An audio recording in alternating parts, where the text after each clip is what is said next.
Thank you, mate. You're welcome. Wow, that is delicious. Finally, some good fucking food.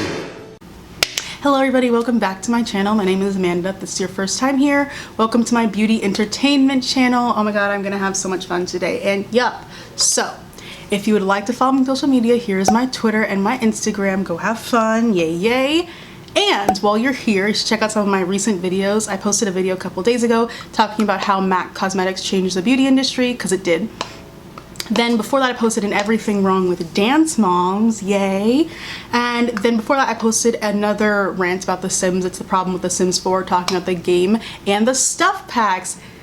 Absolutely. So yep, you know what time it is?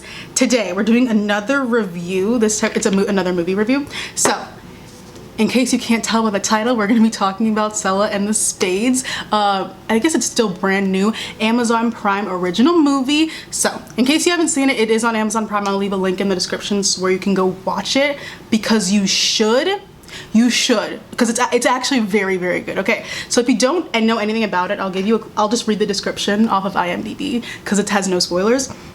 So 5 factions run the underground life of Haldwell School, a prestigious East Coast boarding school. At the head of the most powerful faction, the Spades, sits Sela Summers, walking the fine line between being feared and being loved. That's pretty much the only non-spoiler review I can give on this. Yeah. There's not, well, it's basically like there's 5 like gangs. There's 5 cults that run this school, basically. The administration is useless, as I'll talk about in a second. They run this school, they keep everyone in check, and the main character, Sela, is the head of the most powerful one, so obviously, you know, power play, power dynamics, and she's looking for someone to be her, because she's a senior, she's about to graduate, so she's looking for someone to take over her role, and that's where I meet Miss Paloma. So yes, that is of the clearest background I can give about the movie without giving it away. It is on Amazon Prime. It's rated R. I don't know. Oh, drugs. That's why it's rated R. And it's a drama. That's all I'm going to tell you. Okay, now I'm going to talk about the actual movie, because I watched this movie twice. It was very good the first time, but it was even better the second time. I love stuff about power. I've noticed that about myself. I love stuff about power and political play and toying with people. Don't know what that says about me, but I really enjoy TV shows like that and movies like that. Okay, so let's start with each of the characters, and then I'll share my thoughts about the whole movie towards the end. So first, the principal, Jackson Avery. I don't really know his name in the movie. I don't know if they gave him a name. Jesse Williams is lucky. He's pretty.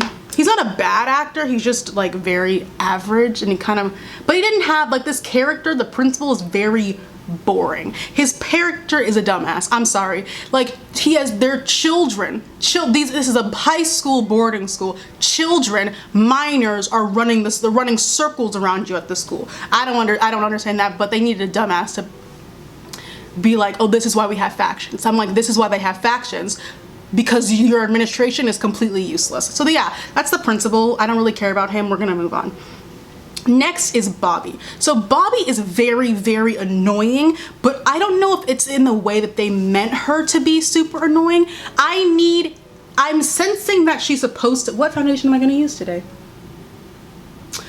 I'm sensing that she's supposed to be like evil, and she's supposed to have done evil things, but the character didn't give me evil enough. Let me explain. I feel like I could shove her over with my pinky finger and she would just fall and nobody would stop me. It's like a facade. It's a facade of eliteness. It's a facade of HBIC-ness. It's very fake. I don't know if it's Bobby the character is supposed to be like that, or just the way the actor portrayed her, but I feel like she's supposed to be evil. I did like it though, because I was like, that's clearly why you're inferior to Sela, because she's a real HBIC and you're just pretending. Why did I put it back up here? You're just pretending for the masses. I'm feeling like she's supposed to be a ruthless mean girl, like that, but she's not. It's very sensing a lot of jealousy because Sela doesn't have to try, and she's clearly trying super hard, and it's not working because nothing you did actually worked. Nothing the Bobbies did actually work. They tried to get someone to snitch on her, that ain't work. So clearly you don't have as much power as you think you do, Bobby. Clearly you don't have the power that you think you do. And if we could get on Tila for a second, they said that Tila was originally a Bobby. You couldn't control somebody, you couldn't keep someone in your own faction. They went and left to the Spades. That's kind of sad. That's kind of sad, sis. That's a little bit sad. Next is Miss Paloma. Hold on one second. I love Paloma. She did some things that annoyed me, but as a whole, I really like this character. The reserved and timid black girl at first, I really enjoyed that. You don't get to see that a lot in movies and TV shows. A black girl who's just like, I'm just like this. Like, I'm just like quiet. And I'm like that in real life. I'm just like, I'm just quiet. She's like Sela's knight. So I don't play chess, but I'm pretty sure the position she would be in is knight, and then Sela's the queen because she does all her dirty. I'm pretty sure, but I don't play chess. So like chess Twitter, nerd, don't attack me, please, okay? So the thing is that I really liked about Paloma, how they kept her character throughout the whole film, was the music, because the movie itself had some background music sometimes, but a lot of the movie was silent. It wasn't, the only time we really heard music was in some scenes, and then when we would be acting like we were listening to Paloma's music that she was playing. I really liked that, and I forgot to wet my beauty blender. Hold on, sorry. Okay, so yes, I liked how whenever she put her headphones on, we were listening to the music with her. That was something like, it's a really small things about this movie that made me really enjoy it, stuff like that. And so Paloma started off as a pushover. She was a pushover, come on. And then when she got her act together and grew a spine, I was like, yup, you did that. That's when I started, I was like, oh my god. The season, like when she punched out the snitch, first of all, I was sitting there and I was like, I didn't know y'all were like that, but I should have known, because they beat that little boy up within the first 10 minutes of the movie. I don't know why that surprised me. When I watched it the second time, I was like, Amanda, how did that surprise? They literally, within the first 10 minutes of the movie, they beat that little kid up. Probably for good reason, so I'm not one to judge. And another thing about Paloma, when she was like in that scene where there's a picture of Sela and Maxie, and she was covering up Maxie with her thumb like this, I was like, girl, we know. Okay. Then when the part that I was like, it was the last 30 minutes of the movie, when she stood up at that dining table in the middle of the bush, because they hang out in the middle of the bush, the middle of the forest. Anyways, when she stood up and she was like, who the fuck cares? I was like, okay, Paloma. I said, wait, you have a spine? I love that. She went from literally, she went from just like kind of just being there and being a lapdog according to Maxie, to totally taking over. And I said, I mean, that's what got her drugged, which we'll talk about in a second. But I really liked it. I was like, come on and take charge, Paloma. And I'm like, isn't this what Sela wanted? Someone to take over? But no, she didn't want that. She didn't want that. Next character I want to talk about is Maxie. So I started off loving Maxie, and he was adorable, he was funny, the clear little goofball of the operation. And then he started doing what men do, falling short. He started being late, flaking, flop, didn't have the ledger on him at all times, flop. And then in that scene in the library, when he read the literal hell out of Paloma in the middle of the library, I said, why did you embarrass her like this? You were in the middle of the library, dragged her for filth. Obviously going for insecurities, you're second. Sela doesn't like you, really. Why? Why, Matt? Why did you do that? It wasn't necessary. It was funny, but it was unnecessary and it was embarrassing, okay? And then he didn't show up to the meeting and then got his ass handed to him in is it Fish Town or Fish Head? I think it's Fish Town. Maybe it's Fish Head. I don't know. Got his ass handed to him in Fish Country and was basically asphyxiating on his own blood. That's what happens when you're a clown. Do I agree with Sela sending him there by himself? No, I do not. However, I'm not condoning violence, but if you wouldn't have flipped, that wouldn't have happened to you. Sela shouldn't have sent you there to the wilderness to be by yourself and get beat up literally to a bloody pulp. But bro, come on now.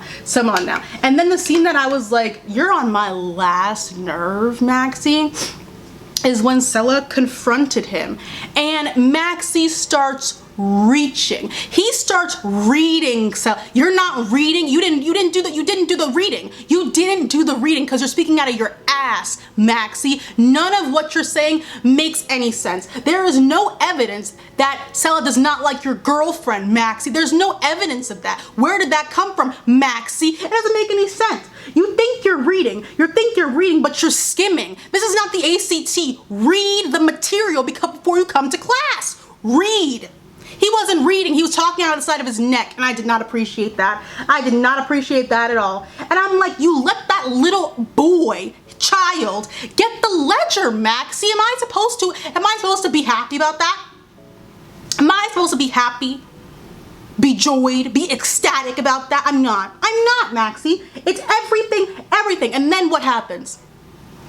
Jerome does what he does best and makes me love the character again. I don't even understand. We were at the last part of the movie. I was sitting there and I'm like, oh, Maxie. And then I was like, didn't you just what? Didn't he do tens of thousands of mess? Didn't I just hate this man? It's a gift. It's the gift that man has. I don't know. That's like a God-given talent because I had completely forgotten about all the absolute shenanigans that Maxie did by the end of the movie. It just went out the window. I was like, oh, okay. Because Jerome can act his ass off. I made us completely forget. That was crazy. Made me completely forget. I don't know if anyone else did, but I completely forgot. I was like, oh my God, yay, Maxie, they're back together. And I forgot why they had the whole fight to begin with. That makes no sense. This is the Pat McGrath concealer, by the way. I wore this in my Sims video, but I forgot to put it in the description, but it's in there now. But this is the Pat McGrath concealer. It's gorgeous. It's so nice. Next and last character, obviously most important, Miss Sela Summers. This is a Lovey Stan account. You have to understand that by now. There's no question. Talent speaks for itself. Talent speaks for itself. Okay? That's it. There are a couple of lines that happened with her scenes that are my favorite lines of the whole movie. The first one is what happened to the other 7 points when they were talking about when she's calling her mom and told her she got a 93 on her test. I was like, did y'all consult my parents for this script? I was like, are my parents consult? Because that had to come straight out of my parents. That had to come straight out of my dad's mouth. It had to. But I love that. This unfriendly black hottie, finally, we haven't gotten this ever, at least not in my generation, we never gotten this ever. The bitchy, calculated girl in high school is always played by a blonde, and we know they don't have the range to have to yield that amount of power. That's why Bobby is like that. She doesn't have the range to yield that much power. So when Sela said, Bobby, you think that you could do what I do for a day? You can't, because she doesn't have the range. Finally, we're showing something that makes some sort of sense. They don't have the range to hold this amount of power. Thank you. Thank you. Another of my favorite lines from her is, why not just do things that keep you from crying in the bathroom when you're talking about dating? And I was like, ain't that a word? Please. And I'm like, she's like, why would you set yourself up like that? That's self-sabotage. And I was like, that's a word. My favorite thing to talk about is self-sabotage because everyone loves to do it and I don't understand why. Stop sabotaging yourself. It can go from as simple as like eating dairy products if you're lactose intolerant without any lactate. Lactate exists and it's still alive, okay? And it goes to as far as like putting yourself into ridiculous relationships that make no type of sense like her. So there's like the whole idea of where'd it go? The whole idea of like don't be in relationships that are bad for you. It can go from dairy to that. That line can be used for all. Stop self-sabotaging yourself, okay? Go to class too. That's self-sabotage, not going to class.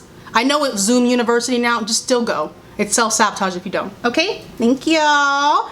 Next, I don't get, this is just probably just like a weird thing. She kept all those drugs in her bedroom. That's something I need to discuss. She kept all of those like drug cartel level drugs in her bedroom in a chest. Is the chest smell proof? Because I'm seeing some continuity errors. Do they not have RAs? I don't know. Maybe they're just that good at running the school, but I was like, you got like 25 to life sitting in your dorm room. That's crazy, girl. I mean, she's a minor, right? Okay. Next thing that I want to be unpacked, so her and her mother. I need this to be unpacked more in the series. At the end, I'll talk about what I want to see in the series, but this is one of them. I need to know more. We can already sense the tension from a mile away, obviously. She literally cut up the sweatshirt that her mom sent her into a billion little pieces and was losing her mind. I need to know more. I need to know more. And when she cut herself peeling the apple talking to her mom while she was telling that ridiculous frog story that I've heard 10,000 times, I need to know more. I need to know more. And also, Sela is very testy. Any little thing, make her lose it. When Paloma was talking about prom, and Sela was like, I don't care. I said, I understand, but you didn't need to freak out on Paloma like that. And then Paloma read her and was like, why are you so mad? I loved that. And then the one scene that I was like, girl, I need to know more about this character. When she was practicing her smile in the mirror, I said, okay, so that's what you're like. That was really creepy, but I loved it. Oh my God, I loved that. It was so well done. Love you, Stan account. I say it again. Next, the thing is, then Sela got, I mean, she always was a little bit, you know, but then she got like really crazy because she like drugged this makes no sense to me. She drugged Paloma because she was getting a little too big for her britches. She was getting a little too confident. But I'm like, Sela, there were so many other things you could have done besides drugging her. Like she was drugged. She could have, and probably in real life would have, overdosed. Do we not remember, so when she told Maxie like how much is too much for whatever those things were called, and they freaked out, she most likely could have and probably should have, if it was real life, overdose on whatever those little drugs were. And I'm like, Sela, just because she got a little too big for her britches and was talking to Bobby? Why did you do that? And it's a pattern of behavior, because apparently she did it as Tila first. That's crazy. I need to know more about that as well. I need to know much more about that. And I'm like, drugging first. What happened to cyberbullying? I thought that was the first resort when you wanted to not put someone in their place. Cyberbullying, regular bullying, I don't know, anything else? Stealing her stuff? Good old-fashioned public embarrassment? I feel like I would have gone that route instead of drugging her.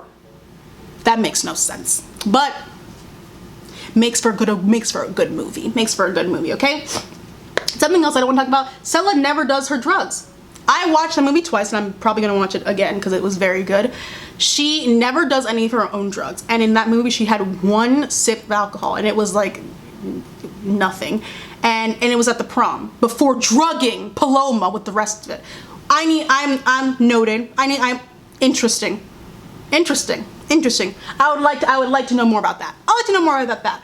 And then the thing is with Paloma being drugged, not only was she drugged, she was so high, she almost fell off the side of a cliff. What would you have done if she fell off the side of a cliff, Sela? What would you have done? How would you have covered that up? And then it ended them kumbayaing and walking off. I was like, okay, good for you. I don't know. But I mean, she was high out of her mind, so whatever. This is the BH quad. These are hits. This is the one in chocolate marshmallow. I'm gonna use use this pink shade right here. Okay, I just wanted to be a beauty influencer for a second. Sorry, living my dream. All right, now, so that's all the characters. Okay, so I only talked about the characters that had more than like 4 lines. So that's why I didn't include like some of the other faction leaders. But I'm like, they only had like 4 lines, so I don't know what else I would say. They're all great. I just don't know anything about them. I need more. There's so many questions that I want answered, which is why this series, some good food, finally. Now I want to talk about fashion and hair. Realistic black hair. Thank you, thank you, thank you, thank you. We don't ever see dark-skinned black girls on TV. I'm getting there in a second. But we especially don't see them with butt-length box braids. We don't even see them with box braids. I was so happy. I was like, thank you for representing protective style girls. Thank you. It was so refreshing. First of all, sleeping with a scarf. They never ever do that. And I was like, realism, thank you so much. Thank you so much. Bare minimum behavior. But we are thanking them because we never ever see that. People just get in their beds. That makes no sense to me. Have you met a black person before? Makes no sense to me. Not only was it just box braids, we got different styles with her in the box, but she was wearing box braids the entire movie. Like high pony, high braided pony. We got half up, half down, half bun, half down. It was crazy. We never ever see that. It was so nice for me to see. And then the clothes, they're not trying too hard, and that's what I love. If you look at all other teenage forms of media right now, it's a lot of try-hardness. It's like no one would ever wear that. And I know it's a television show, but it's based in high school. Who the hell is putting on that many layers to go to high school? That don't make no type of sense. This was realistic. Thank you so very much. It was preppy chic, because it was a boarding school, but they didn't go there in the Vineyard Vines, Tory Burchley, Pulitzer disaster. That was my high school experience, not mine, because I have taste. But they did preppy and they made it a little bit more chic. Thank you so much. So that's how fashion and hair. I love that part. Next, a movie about black teenagers existing. That's it. A regular story that features black leads. Been waiting. A regular story about black teens just existing in their day-to-day life. Would have I ever thought it would have been Amazon that would have given me the first black teens existing? No. Would never have ever thought that. But apparently they just did. And then the series is about to give us more. And it's like, especially you need to listen to me, a dark-skinned teenage girl as lead. We never, ever, the reason I emphasize teenage, because I know somebody is already in my comments talking about, what about Lupita? What about listen, I said teenage. I love Lupita, I love Viola, I love them. They are not in my peer group. I can relate to them in some sense, but not in everything. They're like, they're in a completely different generation than me. I don't relate to them as well. You never see dark-skinned teenage in bold girls on television. There's always boys. If there's a black character in a show, it's guaranteed a dark-skinned teenage boy. If it's not light-skinned. If it's not a light-skinned teenage boy, then it's a light-skinned teenage girl. Then it's a dark-skinned teenage boy. And then it's never a dark-skinned teenage girl. Ever. It's like we don't exist. Wow, the last time I remember having a dark-skinned teenage girl as the lead of something, I'm pretty sure was Ant Farm on Disney Channel, or it was Let It Shine. Whichever one of those came out later is the last time I saw a dark-skinned black teenage girl, someone my age in my peer group, as the lead in something. I was 11 when Ant Farm came out. I'm currently 19. Something's not right. Something's not right. I was 11 when Ant Farm came out. Are you kidding me? They were on drugs. Oh my God. It's ridiculous. 11 to 19. First time I'm seeing it in 8 years. Who does that make sense to? It's certainly not me. And it's like nothing in my adultish life. And if somebody comments what about grownish, I will block you. I will fully block you, and I will feel absolutely no shame.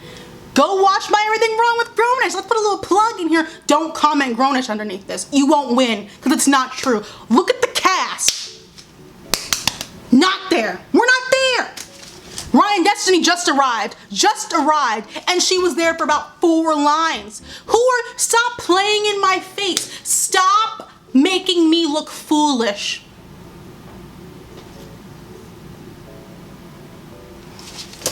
Also, it was a movie about black teenage drug dealers, and it didn't feel stereotypical at all. Loved that.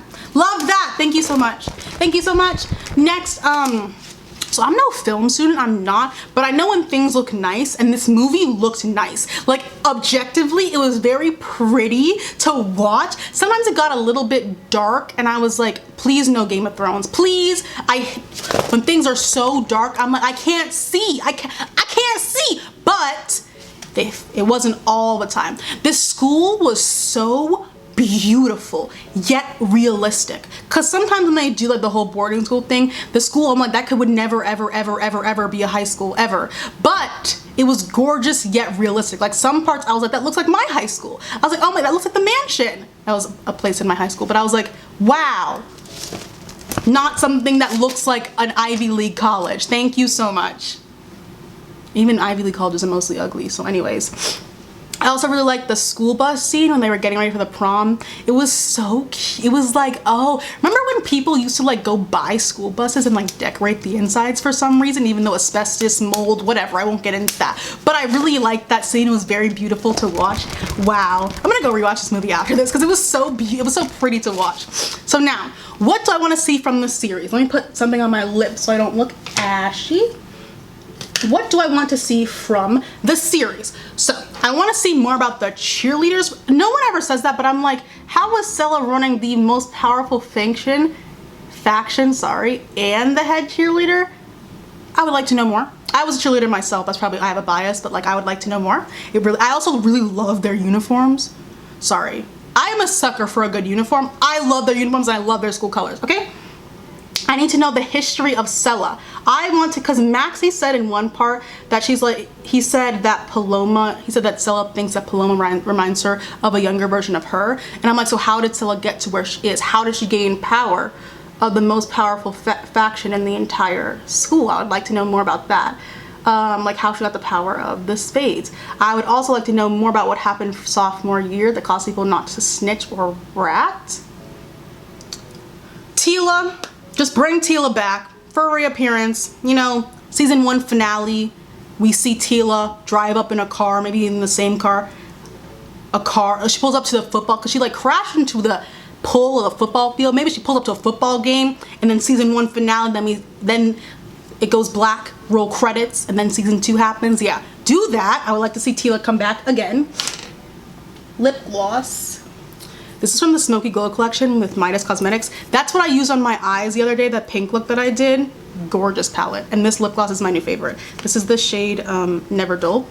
So, factions. Hello? Hello? Hello? I need history. I need the history lesson behind all of the factions. I need to know, because I'm like, they have to have so much power. The administration of that school is at like, all we know about is Jackson Avery's character, and I don't know what his name is. I don't know what it is, that's why I'm calling him Jackson Avery. It's no disrespect, I just don't remember what his name is. And the actor is Jesse Williams. I don't remember the name of the character. I want to know just how much power they hold, especially the prefects, because they're the ones that keeps the administration like completely unaware. So I'm like, what are y'all doing? What are y'all doing? Because y'all are running gangs. Like, there are gangs running this school and they have no idea. Give me more. Give me more. I would like an episode for each faction, if not that, one episode detailing the history of all the factions. I'm a sucker for power play, power politics, especially related to, like, I like political shows like Scandal and stuff, but I also like it when it's in a non-traditional setting, like in high school. Like, I watched The Politician on Netflix. You should watch that if you haven't seen it already. It has Benjamin Platt in it. multi-talented, but I like stuff like that. It really interests me, and like books that are like that too, like power dynamics. Yeah, I don't know what that says about me, but I really, really like it. So I'm like, I want an episode for each faction. I would like that, but if it's not realistic, maybe one episode for all the factions, but you know, more is always better. So I would like one for each faction. That is from a musical. If you know what musical that is, we're best friends now, okay? So all in all, what I liked about this movie that I can see why it might be a bit confusing, because I got a lot of comments saying that people like didn't understand it. The movie felt lived in already. That's why I asked if it was a book adaptation, because I'm like, I feel like I already know, or I'm already supposed to know who these characters are.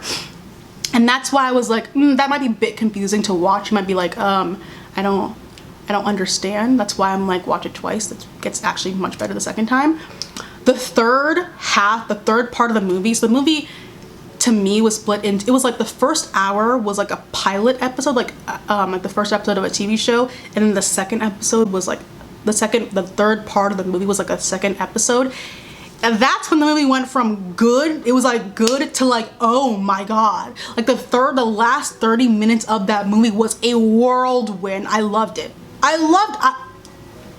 It outsold both the first parts, the first two parts of the movie outsold. The first two parts was kind of like build up, and then the third part is when there was actually like action in the movie, and I was like, wow, loved it. I've been waiting for good content starring young black actors forever, and Amazon delivered. That's very interesting. They can, for the series, they can recast all they want, just keep the main three the same. Recast everyone else, I don't really care. Keep the main three the same. Maxie, Sela, Paloma. Keep those three the same. The rest of them, I don't care what you do with that. I don't care what you do with them. Those three need to stay the same. Okay? Before I leave, I'm just gonna say this now. When white film Twitter gets us in about a year and they say, oh my god, did you guys know about Sela? We already